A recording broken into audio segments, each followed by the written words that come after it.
కానీ ఎంత తెలుగు తక్కువ దద్దమ్మ ప్రభుత్వం వచ్చినా నెక్స్ట్ సక్సెసివ్ గవర్నమెంట్ ఎవరు వచ్చినా రాష్ట్ర ప్రయోజనం కదా ఒక ప్రాజెక్ట్ అంటే, ప్రజలకు నీళ్ళు వచ్చేది కదా, ప్రజలు బ్రతికేది కదా, దాన్ని కొనసాగిస్తారు.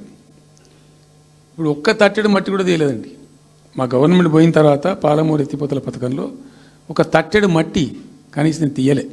మరి దాన్ని ఎందుకు అబాండన్ చేసినరో, దాని వెనక ఏం ఉద్దేశం ఉందో, ఇంత నిష్క్రియాపరత్వం ఏంది, ఇంత దారుణమైంది. 2 నెట్ సంవత్సరాలు గడిచిపోయినాయి. ఇప్పుడు మేము గమనిస్తున్నాం.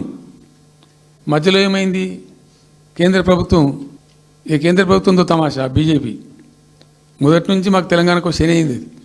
ప్రతిదాన్ని వ్యతిరేకించడమే, ప్రతిదాన్ని. చంద్రబాబు ఎన్డీఏలో చేరడం, ఆయన మాటలు పట్టుకొని వ్యతిరేకించడం, అడ్డంగా ఇష్టం వచ్చిన పద్ధతిలో. మేము బాగా కొట్టాన్ని. మేము ఉన్న రోజులు అనేకమైనటువంటి పోరాటాలు చేసి దాన్ని ఎప్పటికప్పుడు సాధించుకున్నాం. అనుమతులు కానీ ఇంకోటి కానీ మొత్తం 9-10 అవసరం పడతాయి. అందులో 6 అనుమతులు ఆల్రెడీ వచ్చేసినాయి. మెయిన్ ఎన్విరాన్మెంట్ అసెస్మెంట్ కమిటీది అదే మెయిన్ అసలు ప్రాజెక్టుకు లైఫ్ లైన్. దాని మొత్తం అనుమతులు వచ్చేసినాయి. దాని తర్వాత మిగిలిన అనుమతులన్నీ లాంఛనమేగా, ఇచ్చేయాల్సిందే. అది ఇచ్చిందంటే అటువంటి అతి ముఖ్యమైనటువంటి అనుమతి కూడా తెచ్చినాం. అన్నీ వచ్చిన తర్వాత కేంద్ర ప్రభుత్వం మొన్న చంద్రబాబు నాయుడు ఎంపీలు అవసరం ఉంది కదా అక్కడ వాళ్ళకు. ఇప్పుడు ఇద్దరు ఎంపీలు అవసరం కదా, నితీష్ కుమార్, చంద్రబాబు నాయుడు. దానికోసం బీజేపీ ఎంతకైనా దిగజారుతుంది.